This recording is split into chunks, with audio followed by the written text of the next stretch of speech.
Salam, saudara, kekasih-kekasihnya Tuhan. Seorang pakar kecantikan pernah berkata, jika seseorang tersenyum, maka akan terjadi relaksasi otot di wajah. Dan kalau relaksasi otot terjadi di wajah, maka regenerasi sel akan berlangsung. Sel-sel lama akan terangkat dan sel-sel baru akan muncul. Sehingga orang yang banyak tersenyum, pasti awet muda. Kalau masalah banyak, kalau keadaan lagi susah atau sulit, biasanya ini akan menjadi alasan bagi banyak orang untuk susah tersenyum.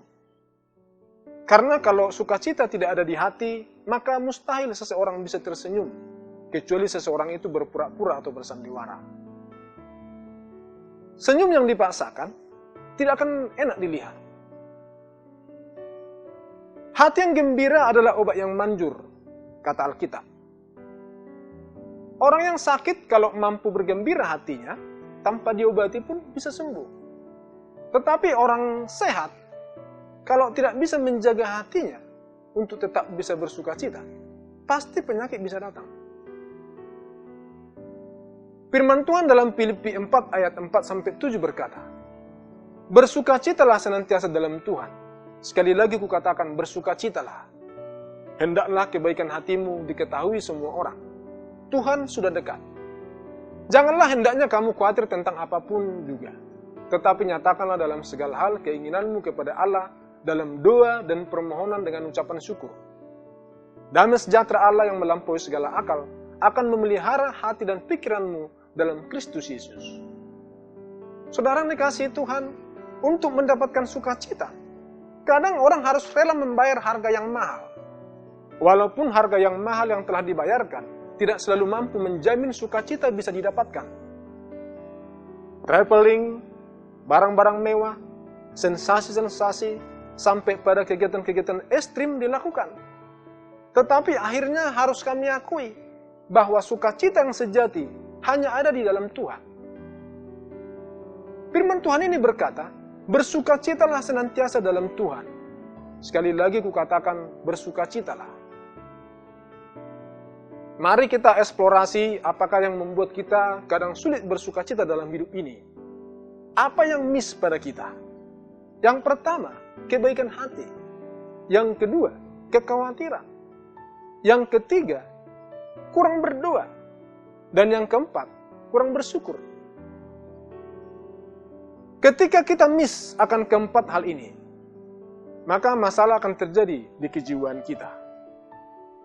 Stres datang, galau menyerang, rasa percaya diri bisa hilang.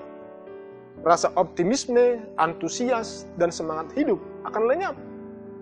Sehingga akibatnya, performa dan stamina kita akan menurun. Kebaikan hati.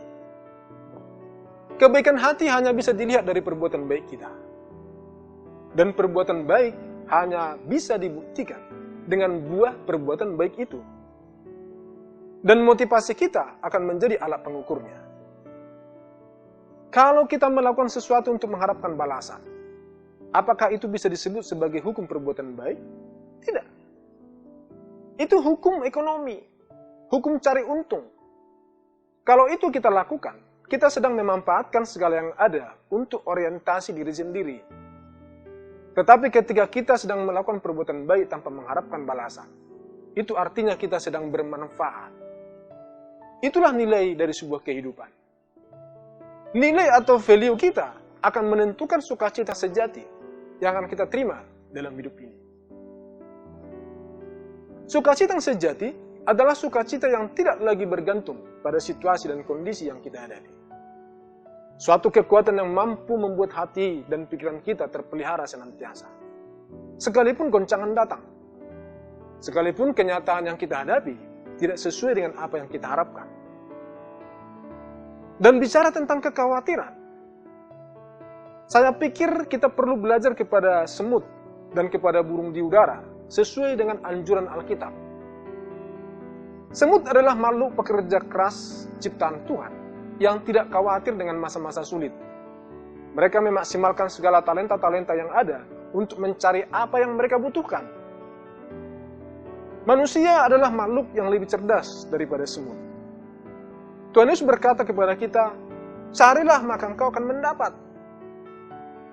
Lalu mengapa kita masih khawatir akan banyak hal dalam hidup ini? Burung di udara adalah makhluk ciptaan Tuhan yang tidak menanam. Mereka tidak menuai dan mereka tidak mengumpulkan di lumbung. Tetapi burung di udara tidak khawatir akan hidupnya. Karena mereka tahu Bapa di surga memelihara. Manusia lebih berharga daripada burung di udara. Lalu mengapa yang kita khawatirkan selalu masalah pangan, masalah sandang, masalah papan? Matius 6 ayat 33 sampai 34 berkata, tetapi carilah dahulu kerajaan Allah dan kebenarannya, maka semuanya itu akan ditambahkan kepadamu. Sebab itu janganlah kamu khawatir akan hari besok, karena hari besok mempunyai kesusahannya sendiri. Kesusahan sehari cukuplah untuk sehari. Siapakah di antara kita yang tahu pasti apa yang akan terjadi besok? Tidak ada satu orang pun. Lalu mengapa kita harus menghabiskan energi kita hanya untuk memikirkan hal-hal yang belum pasti terjadi? Semua itu hanya menguras sukacita dan damai sejahtera kita. Hanya akan mengganggu fokus kita. Saudara, ketika kebaikan hati ada pada kita, dan ketika kita tidak khawatir akan hidup kita, tetapi percaya kepada pemeliharaan Tuhan, maka doa-doa yang kita panjatkan akan terkoneksi dengan baik dengan surga. Doa-doa kita akan menjadi doa-doa yang mantap, yang menerima jawabannya. Ya atau ya, tidak atau tidak.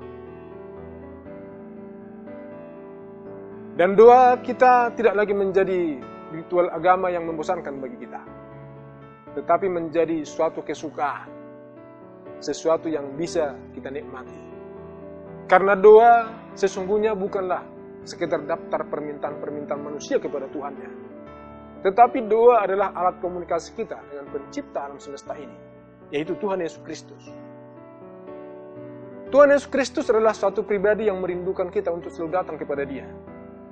Satu pribadi yang berkuasa, yang selalu senang mendengar dan memberi jawaban doa. Satu pribadi yang tidak pernah ingkar, yang firman-Nya adalah ya dan amin, yang firman-Nya tidak pernah gagal dan tidak pernah kembali dengan sia-sia.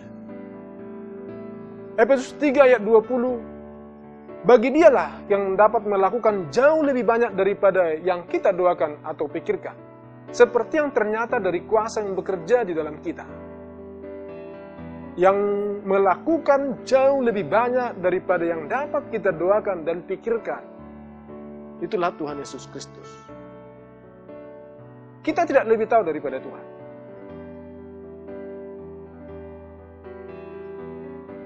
Kita tidak lebih tahu tentang apa sesungguhnya yang kita butuhkan dalam hidup ini.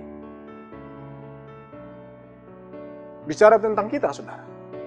Bahkan dalam membedakan antara keinginan dan kebutuhan pun, seringkali kita gagal. Keinginan dan kebutuhan sangatlah berbeda. Kebutuhan adalah suatu hal yang bisa dicukupkan, tetapi keinginan adalah suatu hal yang tidak akan pernah bisa dipuaskan. Dan Tuhan tidak akan pernah mau berperkara di area keinginan kita, tetapi Tuhan akan turut bekerja dalam segala sesuatu di area kebutuhan kita. Tuhan Yesus adalah gembala yang baik, dan kita tak akan pernah kekurangan. Dia yang membaringkan kita di padang yang berumput hijau. Dia yang membimbing kita ke air yang tenang, dan menyegarkan jiwa kita. Dia yang menuntun kita di jalan yang benar, sehingga kita tidak perlu takut bahaya, sekalipun kita berjalan dalam lembah kegelapan. Akhir dari semuanya, apa yang harus melengkapi semuanya itu? Mengucap syukur. Pertanyaannya adalah, apakah kita bersyukur kalau kita masih ada hari ini? Dengan organ-organ tubuh kita yang masih ada, dengan pekerjaan yang masih kita punya, dengan anggota keluarga dan teman-teman yang kita sayangi dan yang mengasihi kita. Hal-hal yang masih bisa kita nikmati dalam hidup ini. Keamanan, peluang, kesempatan-kesempatan yang ada, pencapaian-pencapaian yang kita peroleh. Dan dengan kehidupan yang terpelihara saat ini, apakah kita bisa mengucap syukur? Atau justru sungut-sungut yang keluar dari mulut kita? Sungut-sungut dan keluhan-keluhan hanya akan menambah beban jiwa kita.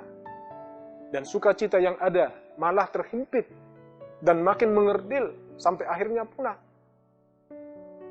Kalau kita mau belajar dan mau melihat keluar, pasti banyak orang yang tidak seberuntung kita. Semua yang ada pada kita adalah suatu pemberian. Sesuatu yang pernah kita terima. Kita tidak membawa apa-apa datang ke dunia ini. Bahkan kita tidak bisa memilih kapan, di mana, dan di keluarga siapa kita akan dilahirkan ke bumi ini. Lalu mengapa kita sulit untuk mengucap syukur dengan apa yang ada? Saya akan tutup khotbah saya dengan satu firman ini. Yakobus 3:16. Sebab di mana ada iri hati dan mementingkan diri sendiri, di situ ada kekacauan dan segala macam perbuatan jahat. Saudara dikasihi Tuhan, buang segala iri hati, karena iri hati hanya menambah beban hidup. Iri hati membunuh ion-ion positif dalam tubuh manusia. Ia hanyalah sampah yang akan mengotori kehidupan dan sangat merugikan diri kita sendiri. Tinggalkan segala sifat mementingkan diri sendiri, karena itu hanya akan merugikan orang lain.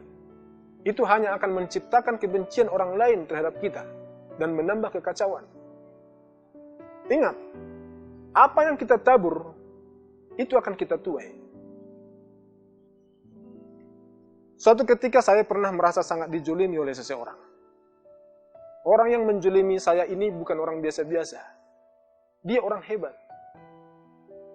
Saya betul-betul bisa merasakan lewat perkataannya, cara dia memandang saya, sikapnya, aromanya, aroma kebencian. Saya sangat tidak nyaman dengan kondisi ini. Dan saya galau berat. Kalau saya lawan atau balas, dilihat dari faktor manapun, saudara, pasti saya tidak mampu. Saya ceritakan ini kepada istri saya berkata bahwa dia pun merasakan hal yang sama. Tidak tahu membuat apa.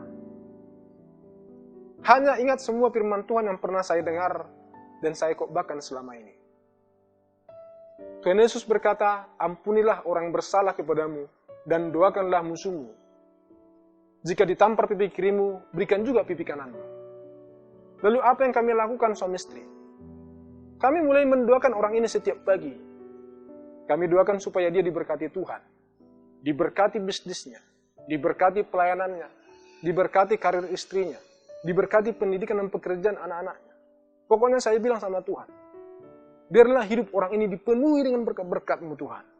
Supaya dia sibuk menikmati berkat-berkat-Mu. Sehingga dia tidak punya waktu lagi untuk menjolimi kami.